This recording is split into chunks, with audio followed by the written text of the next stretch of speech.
My name is Emily Carter, and people say I have the kind of life women dream about. From the outside, it's true.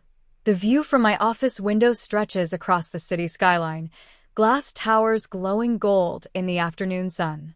My silk blouse clings softly against my skin, and the faint scent of my morning coffee still lingers in the air.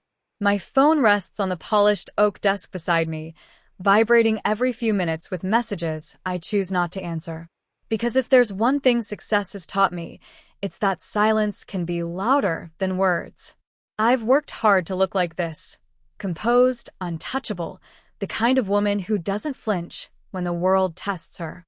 But what no one knows, not my colleagues, not even the man who brings fresh lilies to my office every Friday, is the truth I carry like a scar beneath my blouse.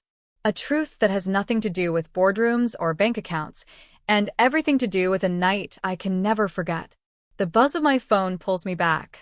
A name flashes on the screen. A name I never expected to see again. My breath catches.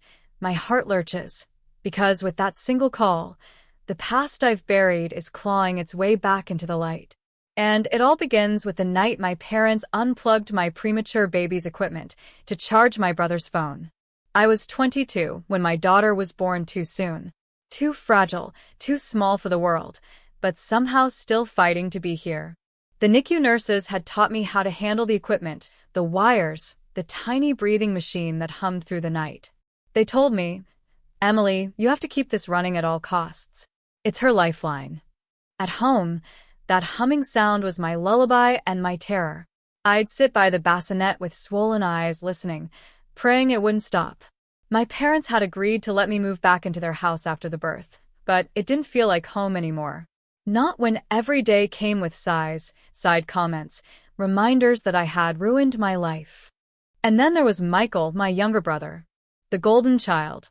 The boy who could do no wrong, even when his wrongs piled up.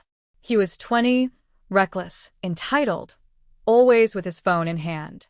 That night, I was half asleep, my head drooping against the chair by my daughter's crib, when I heard the sound. A click. The low hum stopped. I shot up. My heart pounded so loud it drowned everything else. My baby's tiny chest stuttered, struggling. The alarms on the monitor screeched, a sharp, merciless sound that froze my blood. And then I saw it, the cord hanging loose. My brother standing there, plugging his phone into the wall outlet. "Michael." My voice cracked into a scream. "What did you do?" He rolled his eyes like I was overreacting. "Relax, Emily. She's fine." My phone was dying. My hands shook as I scrambled to plug the machine back in. The longest seconds of my life. When the hum returned, I burst into tears, clutching my daughter, whispering apologies into her soft hair. But before I could even breathe, my parents stormed in. My mother's voice was sharp as glass. "What happened here?" And somehow, unbelievably, the blame shifted. At me. "You should have been watching more carefully. You always make drama. Emily, stop acting like a victim." Their words sliced through me deeper than any knife. My throat ached, but no sound came out. I just held my baby tighter, rocking her, as my brother smirked from the corner, already scrolling on his phone. That night, something broke. Not just my trust, but the part of me that believed family meant protection. The only thing that kept me from collapsing was a voice I remembered, my grandmother's years ago. "Emily, sometimes the people who are supposed to protect you are the ones you need protection from. Learn when to walk away." And for the first time in my life, I knew I had to listen. Leaving my parents' house wasn't easy. I had nothing but a diaper bag, a second-hand stroller, and a baby who needed more care than I knew how to give. I remember pushing her down the cracked sidewalk that night, the streetlights buzzing overhead, my chest aching with fear but my grandmother's words echoing like a shield. "Learn when to walk away." We moved into a cramped studio apartment with peeling paint and a leaky faucet.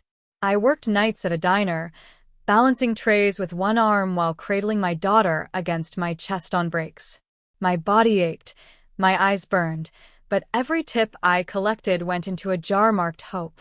I didn't tell my parents where I was. Not because they didn't ask, but because they didn't care enough to. The silence suited me. It gave me room to breathe. Days blurred into months. I studied whenever my daughter napped, poring over free online courses in business and marketing. I'd sit at the rickety kitchen table, chipped mug of cold coffee at my side, scrolling through endless tutorials. Some nights I cried quietly so I wouldn't wake her, terrified I was chasing a dream too big for a single mom who'd been written off by her own blood. But little by little I started to win. My first success came when I sold handmade baby blankets on Etsy. Nothing fancy, just scraps stitched together during sleepless nights, but someone out there wanted what I made. The first time I saw "You've got a sale" flash across my screen, I felt something inside me unlock. From there, I grew. I learned how to market, how to pitch, how to design. I found clients who needed help branding small businesses, and I built logos late into the night with my daughter asleep beside me. Slowly, pennies turned into dollars, and dollars turned into enough to cover rent without tips from the diner. Then came Rachel, the owner of a boutique design firm. She'd ordered one of my baby blankets, and somehow, she found out I did design work. Instead of brushing me off, she called me in for coffee.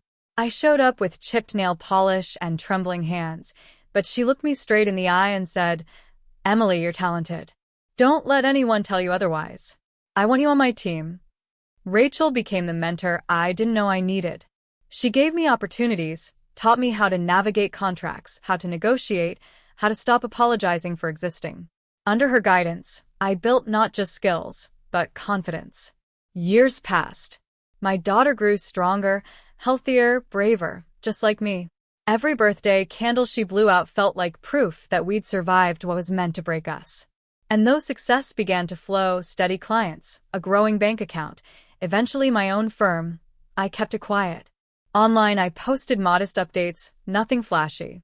To my family, I was invisible. Let them believe I was struggling.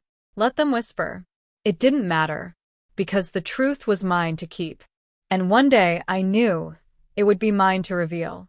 The first time my parents reached out after years of silence, it wasn't to ask how I was. It was to ask for money. The email was short, almost careless. My father wrote, "Emily, we're having some financial difficulties. Michael's been between jobs, and the house needs repairs. We know you've got something going on with that design thing. Help us out." I read it twice, then 3 times. The same parents who had unplugged my daughter's lifeline like it was nothing more than a nightstand lamp now wanted me to save theirs. For a moment, old habits whispered in my ear. The urge to please, to bend, to prove my worth. But I had learned to recognize that voice and silence it. Instead, I replied, "Why don't you come by? Let's talk in person." When they arrived, I made sure the setting told my story before I spoke a single word. The elevator doors opened into my office, a space I had poured my soul into. Sunlight poured through floor-to-ceiling windows, casting a glow over modern art on the walls and shelves lined with design awards. The air smelled faintly of lilies, freshly delivered that morning. My desk, sleek and glass-topped, overlooked the city.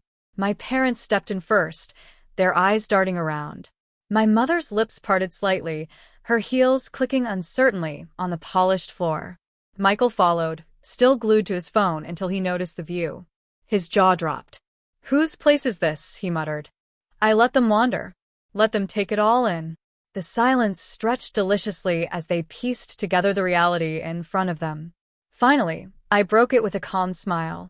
"Mine." The word landed heavy in the air. Michael scoffed. "You're kidding." "No," I said evenly. "This is my firm. My company. My work built this." My father frowned, disbelief clouding his face. "Emily, don't exaggerate. You can't possibly." I gestured toward the wall where my company's name was etched in bold letters. Carter Creative Solutions. I founded it. I own it. Their silence was louder than any applause I had ever received. My mother clutched her purse tighter, her knuckles whitening. "How?" she whispered, almost to herself. I took my time answering, savoring the weight of the moment. By working. By staying up when the world slept. By refusing to give up when you told me I would never make it. Every inch of this life was carved out of nights you'll never know about, sacrifices you'll never understand. Michael shifted uncomfortably. So, you're rich now. The childish bluntness almost made me laugh. Comfortable, I said. Independent. Secure. I leaned forward, folding my hands. Everything you assumed I'd never be. For the first time, none of them had a comeback. The same people who once blamed me for almost losing my child now stood surrounded by proof of how wrong they'd been. Their disbelief hung in the room like fog, mixed with something sharper, shame. And for the first time in my life, I wasn't the one shrinking under their gaze. They were. I let the silence stretch again, savoring it. My daughter's laughter drifted faintly from the playroom down the hall, clear and alive, the sweetest background music to this confrontation. Then I looked them in the eyes, steady and unflinching. You came here thinking I was still the same girl who would take the blame for everything. But I'm not her anymore.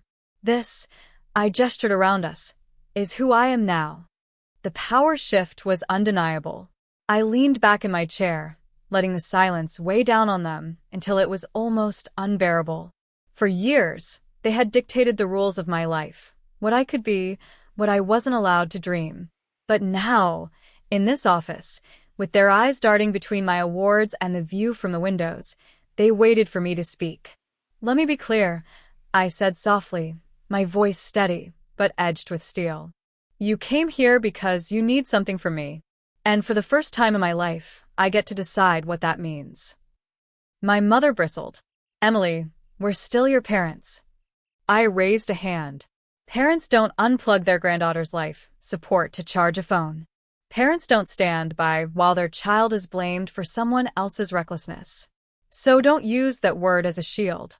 Not here. She fell silent.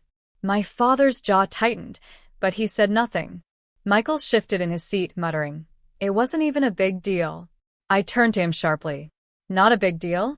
My daughter could have died, Michael. And you smirked while Mom and Dad tore me apart for it. That moment has lived in me every day since. You don't get to call it small." He finally looked away, his bravado cracking. I let out a slow breath. "You want help?" Fine. "But here are my conditions." I pointed at Michael first. You need to get a job. A real one. No excuses, no handouts. I'll help with your resume if you want, but that's it. If you want a future, you'll build it yourself. He opened his mouth, then shut it again. I turned to my parents. And you, if you expect me to have any part in your lives, you need to start with honesty. Admit what happened. Admit the choices you made. Stop pretending you did everything right. Because until you do, we can't move forward. Their faces twisted with discomfort, but I didn't waver. And one more thing, I added, my voice softening. This isn't about money. If you came here thinking I'd just hand you a check and make everything go away, you're wrong. What I can give you is a chance to change. To actually grow into people my daughter can look up to. But you have to want that for yourselves. I won't force it. The room was still, the only sound the faint ticking of the clock on the wall. Compassion flickered through me. Not weakness, but choice. I could have shut the door on them forever, and maybe part of me wanted to. But another part knew that real power wasn't revenge. It was setting boundaries and watching who respected them. I leaned forward, meeting each of their eyes in turn. So, the question is simple. Are you willing to change? Or do you walk away from me, from her, from everything again? The weight of my words settled over them. For once, the decision wasn't mine to carry. It was theirs. The silence after my words felt different this time. Heavy, but not cruel. My father stared at the floor as if the truth had been waiting there all along. My mother's lips trembled, the sharpness gone from her expression, replaced with something rawer, shame. And Michael, for the first time in years, looked uncertain, his phone forgotten in his lap. I didn't press them. Change doesn't happen in an instant. But in that moment, I saw the cracks forming in the walls they had built around themselves. Cracks that, maybe, could let some light in. Over the weeks that followed, there were small signs. My father sent an awkward email, not asking for money, but apologizing, in a stiff, clumsy way. My mother called once, her voice quiet, asking about my daughter instead of herself. Michael showed me a job application, not much, but a start. It wasn't perfection. It wasn't a fairy tale reconciliation. But it was different. And different was enough for now. Late one evening, after my daughter had fallen asleep, I sat alone in my office. The city glowed beyond the glass, alive with lights and motion. I opened the bottom drawer of my desk and pulled out an old, faded handkerchief, the one my grandmother had given me years ago, back when she was the only voice telling me I was worth more than the world claimed. Her words echoed again, as clear as if she were in the room. Sometimes the people who are supposed to protect you are the ones you need protection from. Learn when to walk away.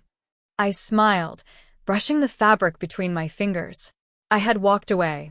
I had built something stronger than the pain, stronger than their doubt.